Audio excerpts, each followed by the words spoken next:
I must say, I thought their convention would have to be similar to a group of people on the Titanic rearranging the deck chairs.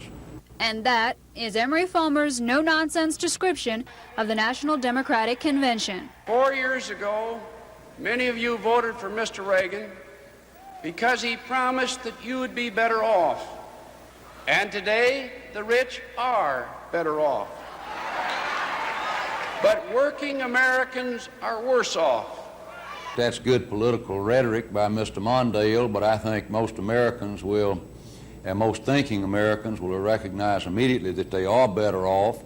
The economy is sounder. There is, the inflation rate has been reduced substantially. Mayor Fulmer describes Mondale's running mate as a fine lady, but he thinks George Bush is more qualified than Geraldine Ferraro. If her name had been Gerald Ferraro instead of Geraldine, you don't think for 1 minute that she would have been put on the vice presidential ticket. Mayor Fulmer's office is decorated with signs of support for President Reagan. He is a longtime admirer of the man. He thrills people, and I think therein you're going to see the real difference between Walter Mondale and President Reagan. Susan Silvernail, WSFA TV News.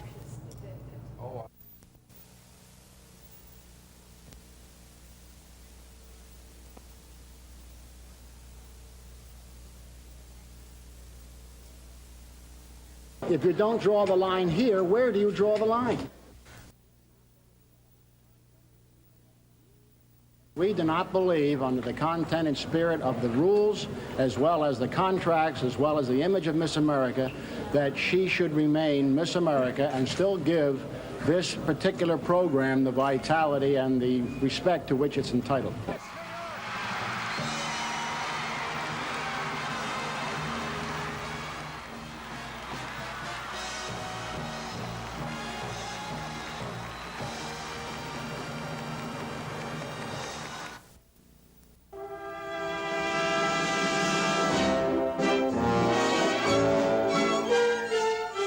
It came to Montgomery in 1955, starting out with only 3 subscribers and a lot of room to grow. Now, almost 30 years later, Muzak is literally everywhere, the undisputed king of background music. And at the New York Philharmonic, we're doing a service to the business and professions and industry of the world. Irvin Gassenheimer is the head of the Montgomery Muzak service. It will certainly foster on-the-job concentration, cuts down the idle conversation between workers, reduces trips to the water cooler, and in general, it increases productivity of the worker. How does Muzak do that? By offering 15-minute intervals of progressively more stimulating music that has been analyzed by musicians, scientists, and computers. Muzak itself has gone through some scientific changes. It used to all be on tape, now it comes by satellite. And while it was once a struggling new enterprise, it's now in hotels, grocery stores, banks, and shopping malls. In fact, about the only place it's hard to find this so-called elevator music these days is on elevators. Other than that, it's just about everywhere else, heard by 120 million people every day. Still, the Muzak people say they've only tapped 2% of their market. And whether you love or hate Muzak music, you will hear more of it, and likely for a very long time. Tom Foreman, WSFA TV News. This is the Old Flowers Hospital building in downtown Dothan. It's been empty for a year now, but there are people who hope its doors will reopen. It's a facility for veterans. We'll take anything that has a VA name to it on this building out here, a clinic, a hospital, or a veteran's home. Bill Thompson and Deal Wombles are members of the Disabled American Veterans Chapter in Dothan. They say disabled veterans in the Wiregrass have problems being forced to travel to Montgomery or Tuskegee for treatment. In the Wiregrass area, it's probably 6,000 or more within a 50-mile radius, and it creates a hardship. And more than, I guess, than anything at all, is trying to get medical services for them. We have several veterans in this area, I mean several of them, that has to be transported on life support system. And this is a hardship not only on the veteran, but it's a hardship on the people that's transporting them. There's one problem. The VA has never bought an existing facility like this one, but Dothan officials say they should to save money. And there would be a financial impact locally as well. It would be a tremendous boost to the economy in this area, such as employment, people coming in and out of the city of Dothan. DAV members say they've been waiting for word on the Dothan facility. They apparently won't have to wait much longer. Cal Calloway, WSFA TV News, Dothan. I mean, a lot of times people just, we have renovated a 19.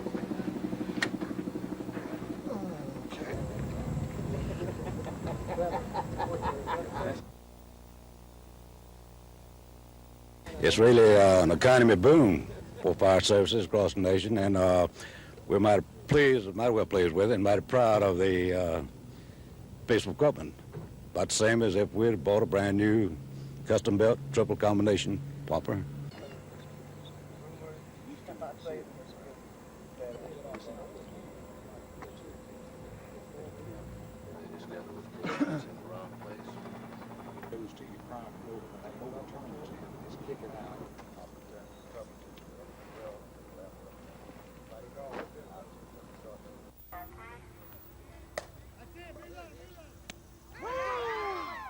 Softball is one of 8 sports being contested in the 5th Annual Police Olympics.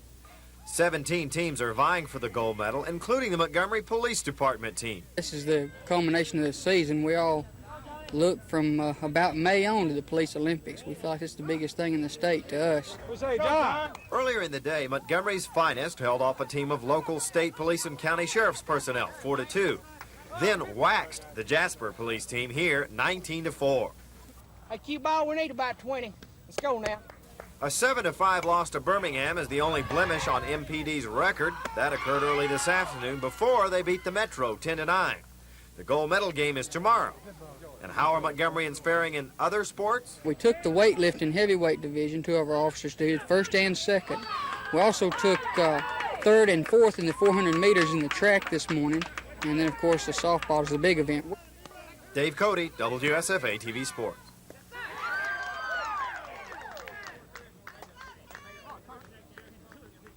Keep doing good, folks. Good going. Nice game. Nice game. Good game. Good game.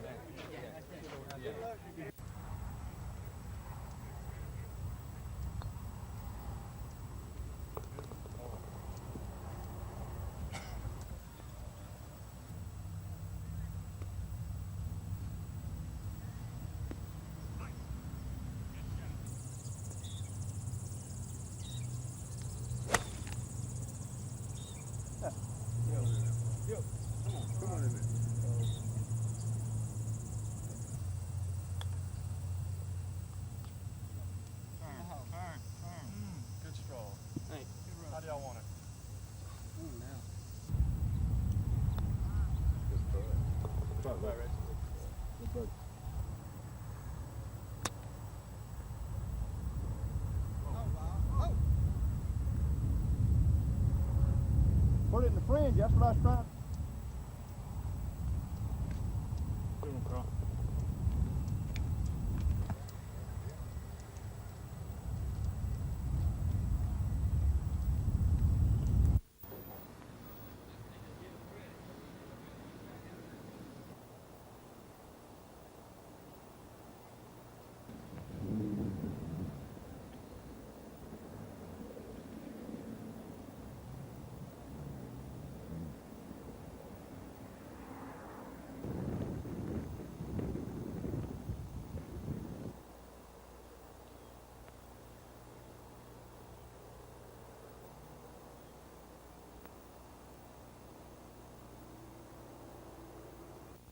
Well, it's going real well. We finally are able to get all of our coaches on board. In fact, this week we're having our clinic, a fall clinic, and I think we're in good shape at this point in terms of our organization of things. Our facility is coming around, and we're just about ready for the kids to come in. This is Ian Baker Finch. This is on 18, a 25-foot birdie. For Finch, it would give him a 6-under par 66. He is the leader after the second round of the British Open. Perhaps the surprise of the day at St. Andrews, Scotland was Lee Trevino. Here, a birdie on 18, putting him 5 under at 67 for today. That's a second-place tie, 3 behind the leaders. The shot of the day from this man, Fred Couples. Now, this is on 18. It's his second shot with an incredible backspin. The ball will roll back towards the cup and in. The shot of the day, he had a 69 today. That's 5 off the lead for Fred Couples. This is Tom Watson. He fired a 68 today, which leaves him 5 strokes behind the leader, Ian Baker Finch, in the British Open.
No strikes to Mike. That's it to well left center field. Murphy looks up. He goes back to the wall. This ball is gone. That's hit well. Way back. Maddox looks up. This ball is gone. Base hit left center field. That'll score 2. Hubbard scores. Here comes Ramirez. Overfell to third. The throw. By Dave Brewers 2 runs to score. Robert Bell, Washington, 6-1, Atlanta.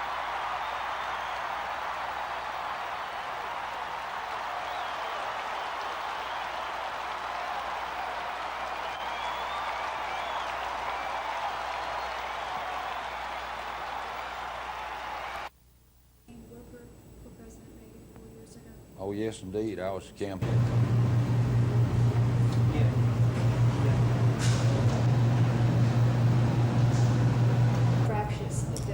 Oh, I don't know. I think there will be. I certainly supported the president's position all along that to raise taxes just to put it in a general fund for the Congress to decide how to spend was wrong. He made the proposition that whatever taxes that would be raised should be pledged against the deficit so that it would indeed go against the deficits. And that ultimately was what happened. And I think you'll see more of that. With summer ending and the start of a new school season just around the corner, state officials are trying to draw attention to an unexpected problem. The cost of vaccinations needed for children to enter school has skyrocketed. The most notable jump has been in the cost of DTP vaccine, a so-called 3-in-1 shot that protects children from diphtheria, tetanus, and pertussis, or whooping cough. In 1982, the vaccine was 11 cents a dose. Then in 1983, it went up to 63 cents a dose. And this year, for 1985, we'll be buying it at $2.80 a dose. The sudden price jump came about unexpectedly. State officials say they don't really know why. But because only one company is making the vaccine for the whole state, the price hike is expected to affect private physicians as well as public clinics. State officials say until recently 2 companies were making the vaccine, but now with only one in the business, there is also concern over whether there will be enough vaccine to go around. And we'd like to encourage parents to go ahead now and have their children immunized for not only for DPT but the other vaccine preventable diseases. For now, the state has enough vaccine, but if new orders can't be filled, it could mean some inconvenience, if not real trouble, as early as this fall. Tom Foreman, WSFA TV News.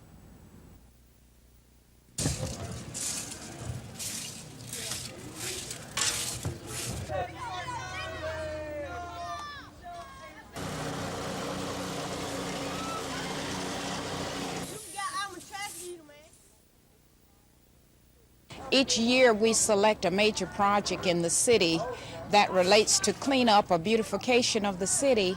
And this year we are working with the housing projects to beautify those. And we are concerned not only with just a cleanup effort for today, but to create an awareness of maintaining a clean area.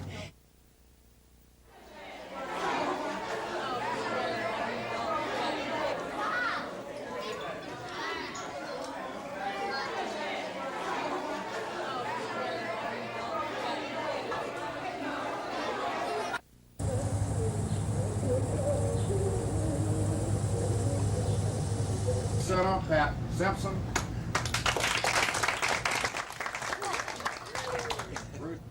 At Robert E. Lee High School auditorium. It has caused me to have a lot of good feelings about the thing. Other city organizations through the years. You are indeed the outstanding young ladies of this state and have been and continue to be each year. There are an awful lot of people in the state of Alabama that are being observed every day, and the hot light of the TV cameras are there, and they're saying things and doing things, but they're not the role models I want for my children and for the children that live in the district that I represent. But you are.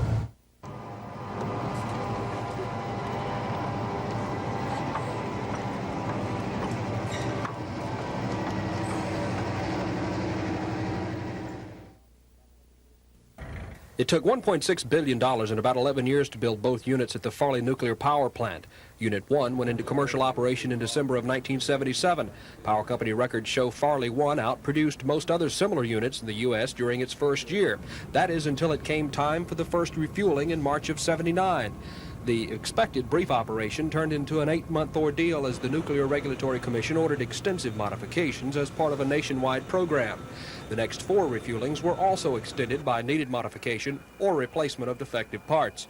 Still, power company records show Unit 1 has produced almost 30 million megawatt hours of electricity, enough to run 3 million average homes for a year. Unit 2 has only been in commercial operation since July of 1981, about half the time of Unit 1.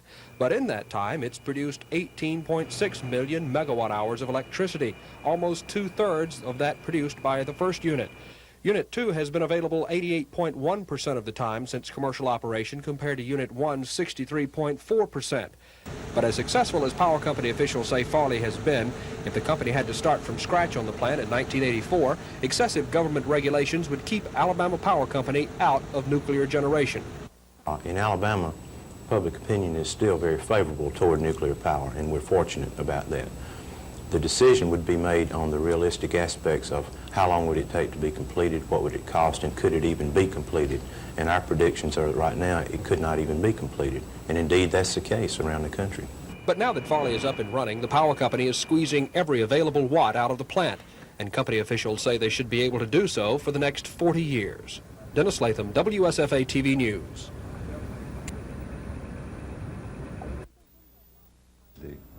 The first device is a window lock, part of Alabama Power's Keep Cool and Safe program. But we feel like that a lot of senior citizens are just afraid to open their windows at night and get adequate ventilation. And these window locks tend to give them a little more feeling of security because that window cannot be raised any higher than they set the lock. So therefore they get proper ventilation in the hot summertime. The lock, which comes in 2 styles to fit wood or aluminum frame windows, allows the window to remain open at a fixed level and prevents it from being raised from the outside. The second device allows people with speech and hearing difficulties to communicate with Alabama Power when they have questions or problems. The telecommunications device for the deaf, or TDD, has now been installed at Alabama Power's 6 customer service centers and can be used by customers who have compatible equipment in their homes. With the TDD, a handicapped person can type out a question on a video display screen. The question is received by an operator at Alabama Power, who then types out a reply. The manager of the customer service center in Montgomery, Cecil Woodham, says there are approximately 40 or 50 customers in south central Alabama who have this equipment. Terry Stanton, WSFA TV News. The Dothan area is located in an area in which a good number of veterans could be served from a populated area, not only here, but Georgia, Florida, other places. Senator Heflin is one of many elected officials being praised by local disabled veterans for pushing for a VA hospital in Dothan. Veterans Administration officials have looked over the old Flowers Hospital building. Their feasibility study on the use of that building should be completed next month. Heflin points out one problem, though. The VA has never bought an existing hospital. They have always built new hospitals, but there's no reason why they can't buy an existing hospital if it has the facilities, if it can be made at a reasonable price to conform to the facilities. The senator says there will be over 10 million veterans over the age of 65 in the U.S. by the end of the decade. This means more facilities are needed. Heflin says buying existing hospitals will save the government money. In most instances, they will be a bargain to the government and would save money, and would save tremendous amounts of money. With at least 6,000 disabled vets in the Wiregrass, DAV officers say this building should be used for veterans and is needed. Cal Calloway, WSFA TV News, Dothan.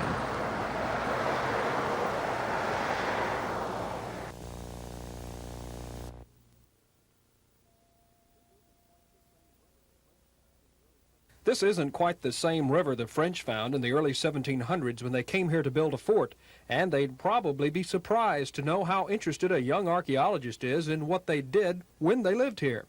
Dr. Greg Waskoff of Auburn University says central Alabama is an unusual place to find the remains of an early French fort.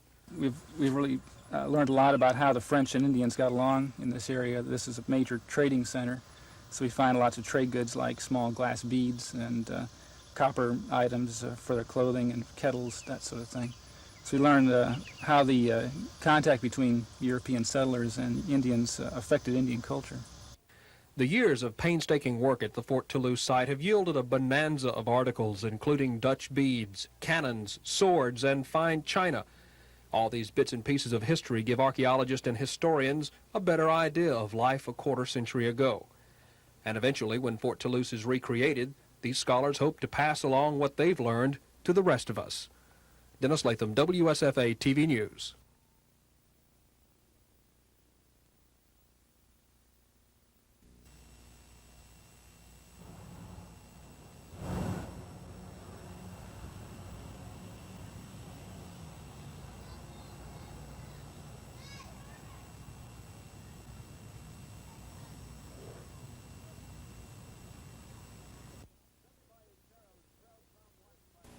Seve Ballesteros trailed Tom Watson by 1 shot until here at the 6th hole, the birdie gives him a share of the lead. Third-round leader Ian Baker Finch had all kinds of problems. Here with a double bogey at 6, he went on to card a 79, finishing 8 shots back. To the 13th, Tom Watson still tied with Ballesteros. This birdie putt gives him the outright lead, but just for the moment, because on the 14th, Ballesteros, with a chance at birdie, rams it home to go 11 under par. They were tied once more. Bernard Langer was in contention all day long, but he couldn't get the ball into the cup until the 18th hole. With the birdie, he finished tied for second. Here come the 2 biggest shots of the tournament. Watson on the 17th. He was still tied with Ballesteros for the lead. He tried to get this approach within birdie territory instead of going for par, and he paid dearly. His ball ended up next to a stone wall. Watson would make bogey. So Ballesteros on the 18th had a 1-shot lead, and this birdie putt would put it away. Ballesteros just has enough. Seve Ballesteros wins the British Open Championship with a tournament record total of 12 under par. This is Scott Clark reporting for NBC News.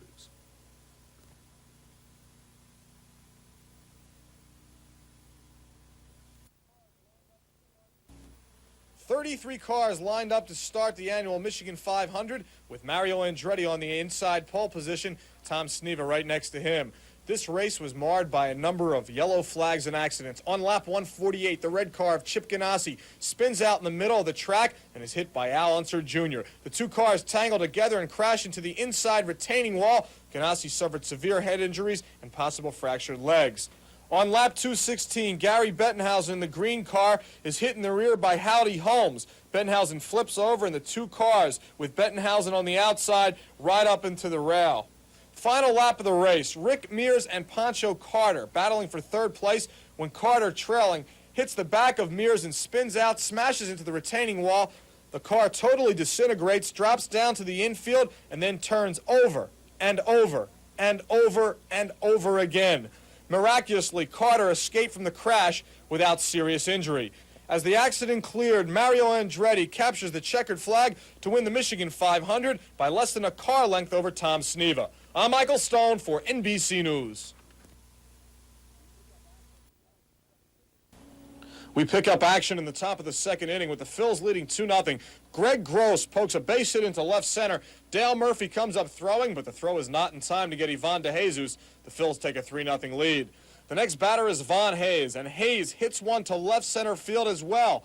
Dale Murphy tries for the diving catch, but he can't come up with it. As Gross tours the bases, Murphy relays it to Rafael Ramirez, whose throw is not in time to get the sliding Greg Gross. Philadelphia opens up a 4-0 lead. Steve Carlton gave up just 2 hits in 8 innings as he picked up his 9th win of the season and number 309 of his career, but he had some help. Here in the 3rd, Bruce Benedict is robbed of extra bases by a diving Von Hayes, who makes a nice catch for the out.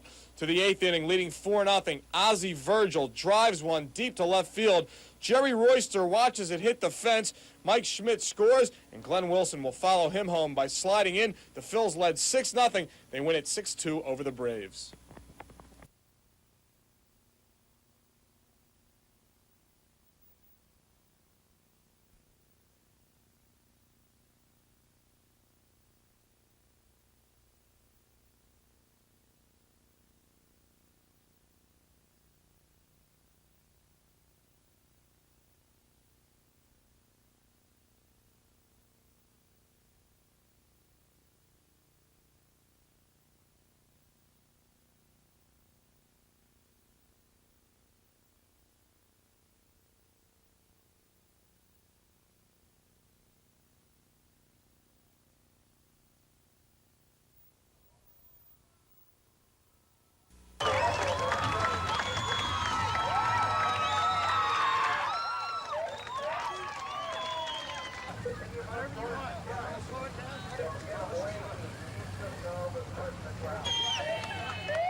This 65-year-old woman was exploited by people making threatening calls to her home. She was so frightened that she paid unknown people hundreds, maybe thousands of dollars. Ada Kate Morgan, director of the County Pensions and Security Office, says elderly people are frequently targets of unscrupulous relatives and others. I think it's a known fact that everybody likes to keep grandmother, if she has a big Social Security check or VA check or something like that, she is mighty popular because they like to keep her, whether she gets the benefit of this check or not. Pensions and Security official Ginger Lochte says some people are not kind to the old and abuse them when they become ill. Recently, I had a case involving a 60-year-old widow who had Alzheimer's disease. She was living in the home with her brother, and he was physically abusing her. Her brother is the only relative resource she had. Alzheimer's disease affects the memory area of the brain, and he became frustrated when she couldn't snap out of it. Several years ago, authorities were tipped off that several elderly people were being kept in a South Montgomery house after being brought there from New York, and that they were being exploited out of their pensions and Social Security checks. Pensions and Securities officials say 2 of the people later died of apparent neglect. The operation was closed down, and one of those people is now in the custody of the county's Protective Services Unit and living in a foster care home. This is Norman Lumpkin, WSFA TV News reporting. Along with hiring blacks, we encourage them to promote blacks to mid-level and upper-level positions within their firms, to do business with black vendors, to use black businesses and professionals such as lawyers, attorneys, public relations firms, whatever types of businesses that they utilize in providing services. We ask that they also use black businesses. Black people earn and spend over $150 billion, and we do not have enough black people employed for the amount of money that we put back into the economy.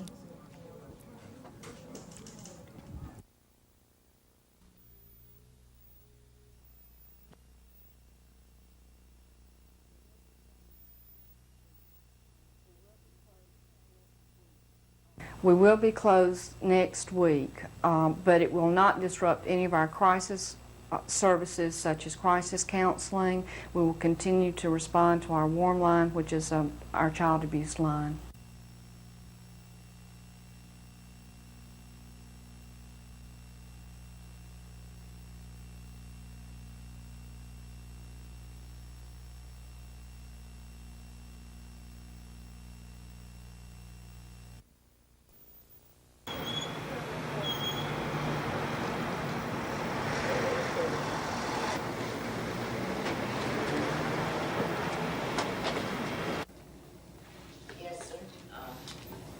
I have a letter that I would like to submit to you. I spoke to them about it. Spots. Slightly over $17,000 that Houston County has been allocated for this. I move that we honor this. Got a motion, Mr. Bailey, second, Mr. Amen, all in favor, signify by saying aye. Operation Greenback comes out of Miami. The idea is to slow down the flow of drugs into the country by intercepting and seizing the profits. Federal authorities say the 2 suspects who moved into Montgomery are part of a large smuggling organization in Miami that laundered more than $7 million in one 9-month period. The problem, I suppose, that drug smugglers have is they deal in cash, they develop these large sums of money, and then what do they do with it? In this case, Montgomery police say the 2 natives of Colombia, South America, spent 3 days in Montgomery in April. Police say they went to 9 different banks, buying cashier's checks in small amounts until they had laundered $143,000.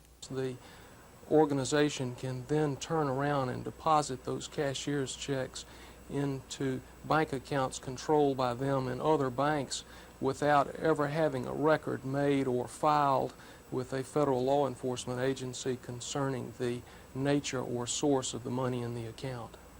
If convicted, Obando and Shaheen could spend 55 years in prison and be fined up to $600,000. The only problem is the two men have disappeared. Susan Silvernail, WSFA TV News. Ms. Yeager is the owner of several businesses in Houston County. The lawsuit alleges she entered into a business venture with a Donaldsonville, Georgia man using false purchase orders for major corporations. The lawsuit was filed by 3 financial groups and Georgia businessman Dan Ponder. The suit alleges Ms. Yeager approached Ponder in early 1981 with a plan to market Amway products to businesses. Gift catalogs would be sent to large corporations such as Pepsi-Cola and Gulf Oil so they could buy gifts for employees. The suit also claims Yeager would order these items from Amway and sell them to the corporations at a substantial profit. In his suit, Ponder claims he gave Ms. Yeager money for the purchases in advance, but she then gave him false and forged purchase orders. These transactions reportedly went on for several years, and during that time, the plaintiffs claim Ms. Yeager fraudulently induced them to give her more than $2 million. Yeager took the stand during today's bond hearing. Under the advice of her attorney, she pled the Fifth Amendment. After the hearing, Ms. Yeager's family members blocked photographers' attempts to take her picture. Theft of property carries a fine of up to $10,000 and 2 to 20 years in prison. But Houston County District Attorney Tom Sorrells says more charges are pending against Ms. Yeager. Mary Beth Boyd, WSFA TV News, Dothan. What do you think of the pageant's decision? I'm really not in the position to judge or to say what I think they should do. I hope that it doesn't hurt the pageant and what it all stands for. Now, 10 months after the pageant, the spotlight is shifting from Vanessa to Suzette, but it's a bittersweet victory. In one eye, I feel sorry for her, and in the other eye, it's like, okay, maybe this is my chance to make a little mark on the pageant and the world for me.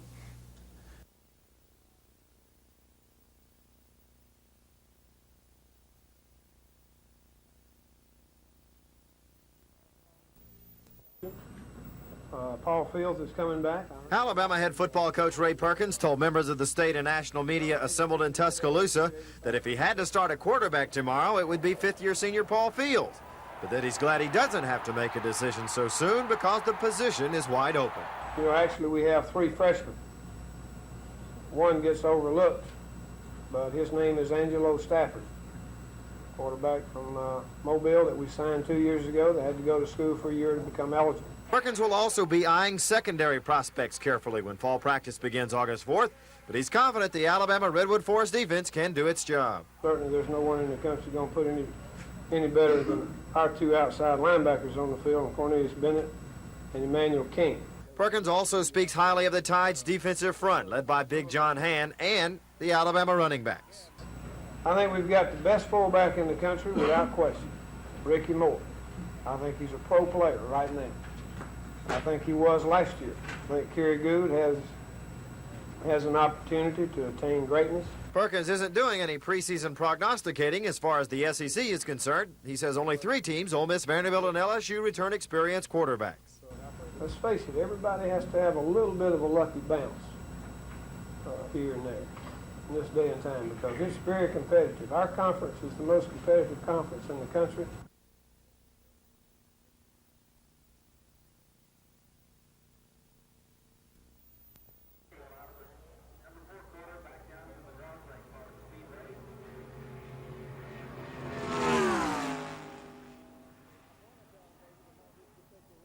I've won at Talladega, but not this particular race, and for some reason there has been a lot of different winners there, and I hope that this race will be no different. I hope that I'll be that next different winner there. We're just really looking forward to every race right now and feel like at the beginning of this season the team was new and we were, in and out, and we had a chance to win some of the races, but the last 4 or 5 races we've been competitive enough to win every one of them. I love Talladega. I love fast racetracks. It's my type of racetrack, wide open. Very wide, very competitive. That's my type of racetrack. As a matter of fact, we had probably our best race at Talladega this year in the Winston 500.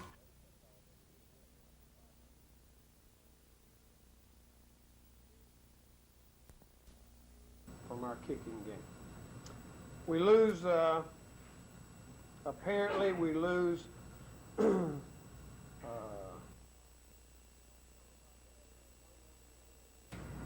We've had one young man, as you all know, had an auto accident, Sandy Hood. Will not be with us this year. Hopefully he'll be back for 85. We have a couple of young men, very talented, that we signed that we're hoping. I don't have two particular ones in mind, but we're hoping a couple of the freshmen that can come in and make some sort of an impact or contribution to us fairly soon. From a talent standpoint, or from the standpoint of giving us an opportunity to attain a level of greatness with our front seven, I think we have that.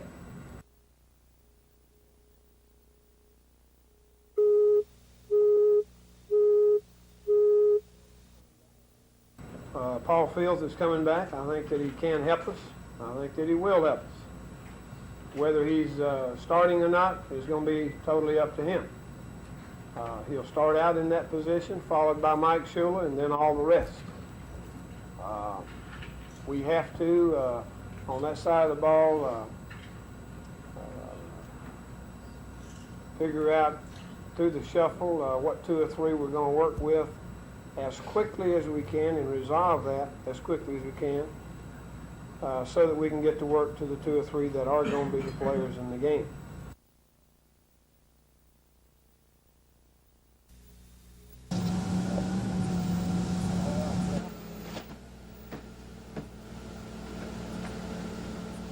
Give or take $2 or $3.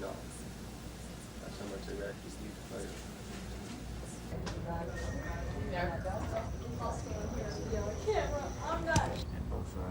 This case has been settled, and that my client is pleased with the outcome, and I think it's worked for the best interest of all concerned in this case that it be settled. I believe that settlement is always in the best interest of everybody if it can be worked out, and in this particular case, fortunately, it has. Several years ago, when this finally broke the news by Channel 12, as a matter of fact, I said then that I would collect my money, and I have done that, and it's been a long, hard road, but I appreciate the people who've been supportive very much. And are you pleased with the outcome? Yes, I am, very much. As we were considering that offer, we had by that time already agreed in principle, given the question what is currently available from the three permitted pieces. That the department, this department, would continue to participate in those.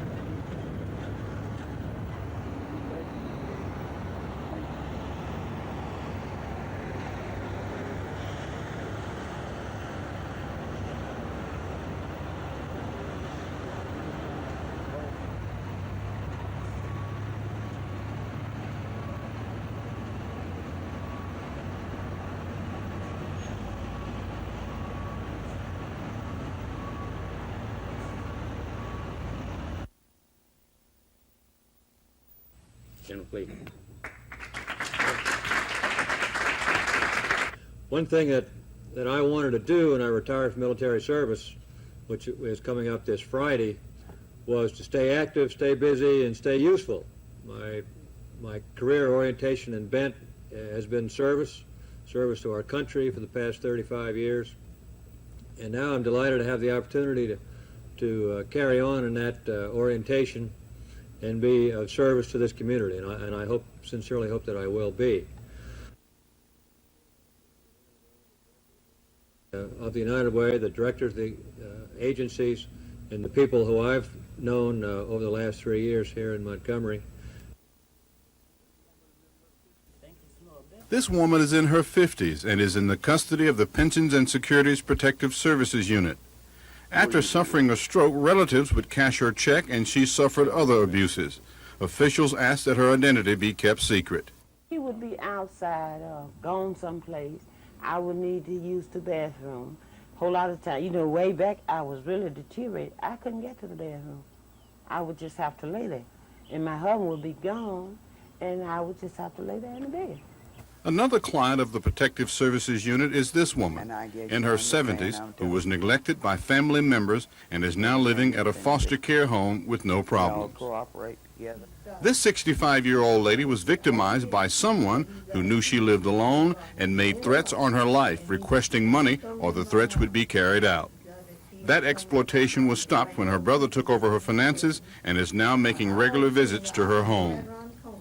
These three are just a few of the cases of elderly abuse that go unreported in the state each year. This is Norman Lumpkin, WSFA TV News reporting. Then I missed, he told me on the phone. Many elderly people are capable of protecting themselves from abuse, neglect, and exploitation, but many are not. That's the reason for the Protective Services Act, which set up the program of foster care homes. Claudie Hall is a foster care owner. Well, I take care of them. I'll take them to the doctor, and I'll see to them having their medication. I see to them be kept clean and neat and their meals on time and everything like that. The County Pensions and Security Office supervises 55 foster care homes and have placed 60 people there for various reasons, including abuse, neglect, and exploitation. Foster care owners are paid $110 a month by the state, and each client must pay the home 75% of their Social Security benefits. There are many pensions and security caseworkers involved in the foster care program, but the old people we talk to and the homeowners say one of the best is Miss Kitty Garner, who took us on a tour of the homes and explained the program to us. We're used to people telling about foster homes for children, but we're not aware of foster homes for adults. And these adults are people that cannot take care of themselves. They're not capable physically or mentally. So often these people have been exploited. And we can place people in foster homes. Garner and others at the Pensions and Security Office strictly supervise the homes and make sure the elderly are properly cared for and will no longer be within the reach of those who will take advantage of them. This is Norman Lumpkin, WSFA TV News reporting. My sister-in-law was going into the hospital.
Just more than 3 years ago, then Conservation Commissioner John McMillan opened oil lease bids, revealing a whopping $450 million in bonus offers from the many oil companies wanting to drill wells into the floor of Mobile Bay.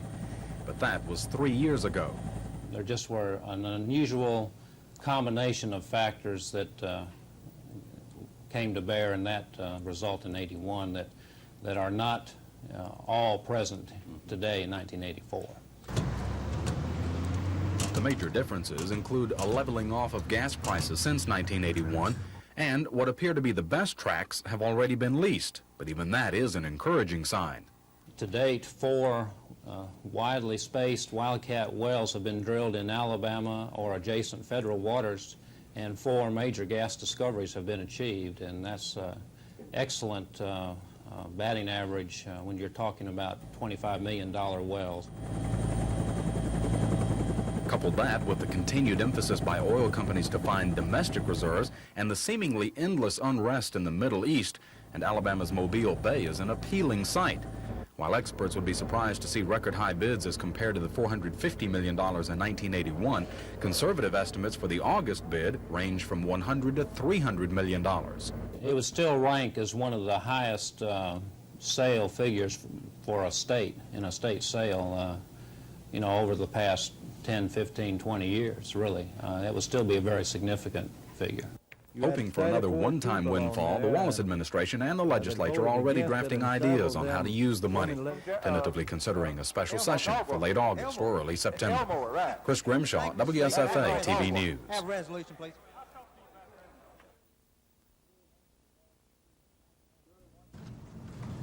Surely one can develop a series of mathematical exercises to show such a situation, but such mathematical exercises are totally lacking in foundation. I ask you to carefully review the record in this case, and I'm confident when you do, you will arrive at the same conclusion. Public staff witness admitted opposing Bell operating companies in over 20 states in the past. These are the stark recognition of the realities of the situation South Central Bell will have to face. Must approach these issues with care, prudence, and caution. We are exceedingly aware that your decision today will directly influence telecommunications in Alabama for years to come. U.S. District Judge Green noted that when choosing first impression in the state of Alabama, the first issue up is test year. Undoubtedly,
I think it would be appropriate if he said a few words at this time. General Cleveland.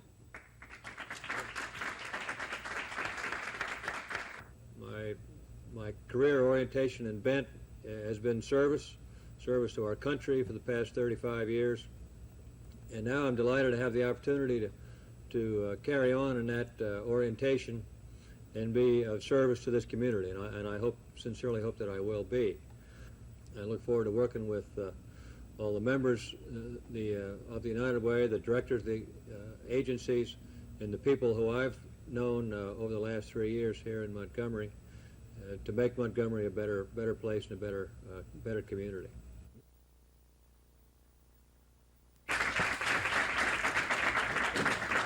I hope you'll take one with you, and thank you very much for joining us this morning. The Commission's action comes only weeks after receiving a report on traffic in the downtown area.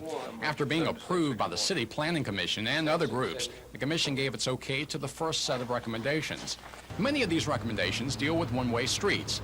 Adams Street will be extended as a one-way to the east, while Burdishaw Street, now a two-way street, will become a one-way to the west. This is expected to cut down on traffic congestion in front of the Dothan Post Office. Also, all of Troy Street will now be made a one-way to the west. The other recommendation deals with this intersection at St. Andrews and Main Streets. A left turn signal will be added to cut down on congestion for traffic turning onto Main. City Commissioners say they especially like the total cost of these projects, about $2,000. We can take steps in his plan that he has recommended to us and implement those things with a minimal amount of taxpayers' dollars. The Commission also approved preliminary engineering by the state for the widening and four-laning of Westgate Parkway. Most of the $75,000 cost will be paid by the federal government. Commissioners hope the four-laning of Westgate will be completed in the fall of 1985, in time for the opening of the new Wiregrass Commons Mall. Cal Calloway, WSFA TV News, Dothan. That's a good job.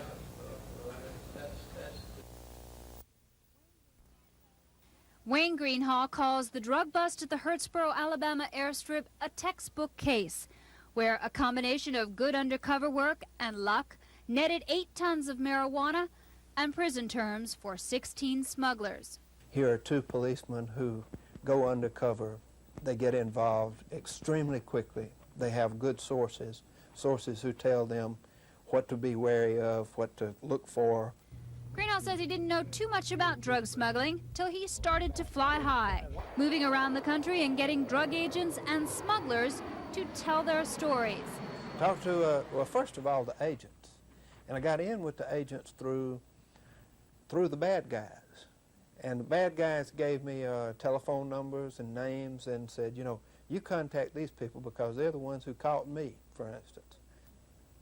You know, first one person to another. It was like like playing a detective game, you know, going from one person to another. And not, of course, some of them wouldn't talk at all. The veteran reporter turned magazine publisher writes about a world where the profits are matched only by the risks. Well, it's a swashbuckling kind of thing. You know, the law enforcement people look at themselves in the same romantic view almost that the smugglers look at themselves as. I mean, they're personality-wise, they're not far apart. By talking to narcotics agents and smugglers, the middlemen and the money men, Greenall discovered a billion-dollar industry, what's been called the largest industry in the country. And he learned that for every textbook bust, there are far more plane loads of drugs coming in undetected. That's what the law enforcement people say, and about 99 get through and 1 gets caught. 1 out of 100 they catch. Susan Silvernail, WSFA TV News. Right now, where they have the task force and they have billions of dollars worth of equipment.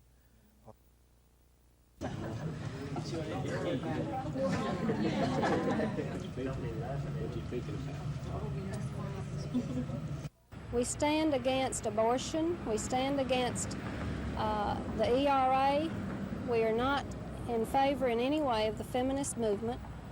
We stand against pornography, and we want the family to be upheld in the moral values that America was founded on in the beginning of our nation.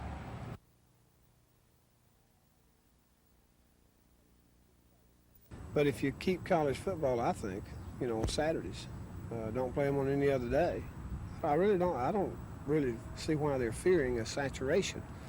Because for the last, as long as I can remember, 10, 15 years, on Saturday afternoon, I turn on TV, I see a college football game. So it's going to be no different. You're going to see one, you know, this year too. I think the only way that you'd saturate it would be to put it on, try to get, put it on Thursday night, say, or something like that. I sure hope that doesn't ever happen. I would be totally in favor of just keeping Saturdays for college football.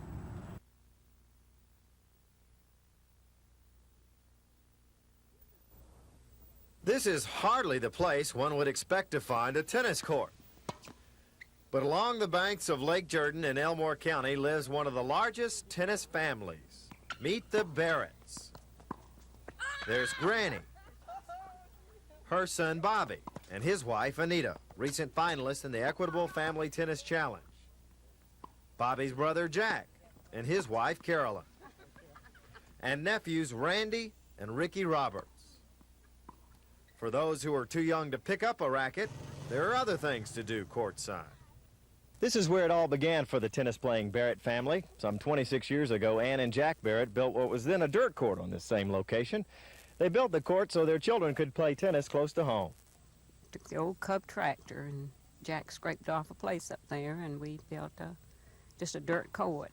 And sometimes we'd run out of lime, and we'd run to the kitchen and get some flour and draw some lines for the flour, you know.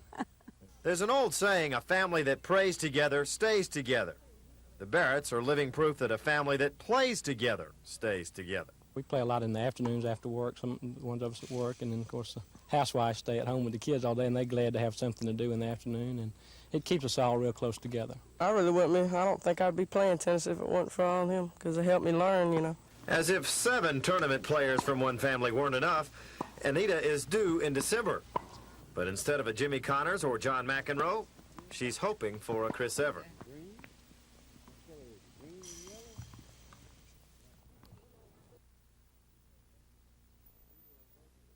We were very successful. We had 4 years I played in my high school. We had 4 winning seasons, went to state twice, and we did pretty good with it. It'll be more of a wide open game, you know. We'll do some things, and after all, you only have a few days to prepare, and you know, we assume that these people coming in here already know how to play football, and I'm going to coach the offensive line, so if the blocking breaks down, you can blame me.